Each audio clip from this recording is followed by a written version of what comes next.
Sa kabila ng hirap, sakripisyo, at pagkakalayo sa pamilya, hindi nila nakakalimutan ang kanilang pinagmulan. Kaya naman, mahalaga na kahit gaano man sila kalayo, maramdaman nila na may gobyernong handang salubungin sila sa kanilang pagbabalik. Ang Action Center ay hindi lamang isang opisina. Isa itong simbolo ng mabilis, maayos, at pinagsama-samang serbisyo para sa ating mga OFW.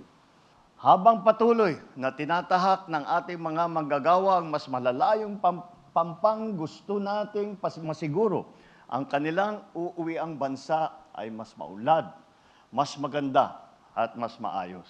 Sa ating masisipag at matatapang na OFW, tandaan ninyo, nandito ang inyong gobyerno para sa inyo. Patuloy tayo magtutulungan upang buuin ang isang bagong Pilipinas. Sama-sama nating itaguyod ang kinagbukasan, puno ng pag-asa, pag-unlad at pagkakaisa.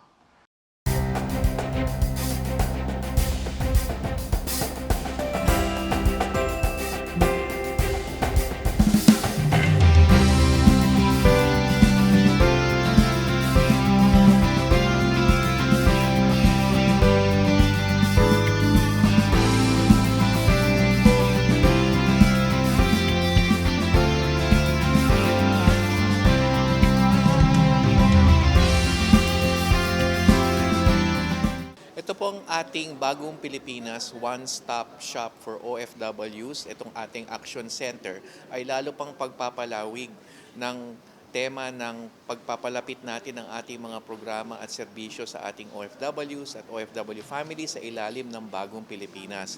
Taos puso po kami nagpapasalamat sa ating mahal na Pangulo at mahal na First Lady kasi ganap ang kanilang suporta para lamang lalo kaming mapalapit sa OFWs at OFW families. So, nandito po tayo ngayon sa Makati, kaya't makikita natin na nandito lahat ng one-stop shop services in terms of yung mga overseas employment documentation services for OFWs at yung ating welfare services kung may kailangan idulog ditong problema or concern yung ating mga OFWs and OFW families, yung ating reintegration services, yung programa ng pagnenegosyo at pagkakaroon ng training para sa empleyo at pagnenegosyo, katuwang ng other government agencies, kaya't nandito rin ang Department of Trade and Industry and of course, our attached agency, yung OWA, Overseas Workers Welfare Administration.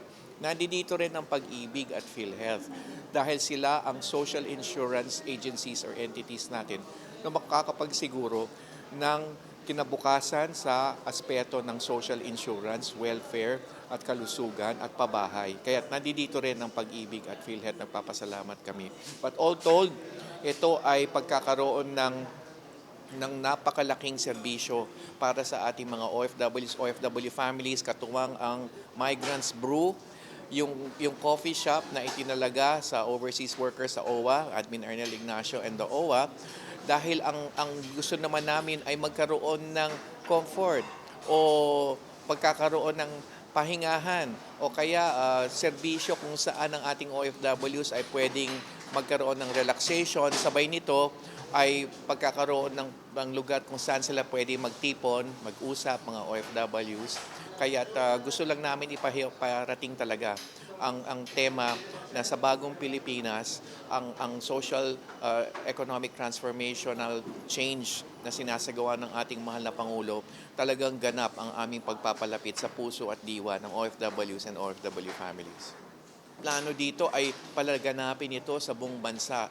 Kaya't talaga napakalaki ng aming pasasalamat sa tulong suporta ng ating Pangulo at First Lady kasi alam namin na talagang ito ay panimula in terms of kung pagkakaroon tayo ng ganap na pagpapalapit sa OFWs and OFW families, talagang kailangan naming tahakin ang landas ng pagkakaroon ng Action Center, one-stop shop Action Center sa buong bansa. So ito'y panimula lamang and rest assured, we will go a long way. We will go the extra mile in terms of being closer and delivering the proper services to our OFWs.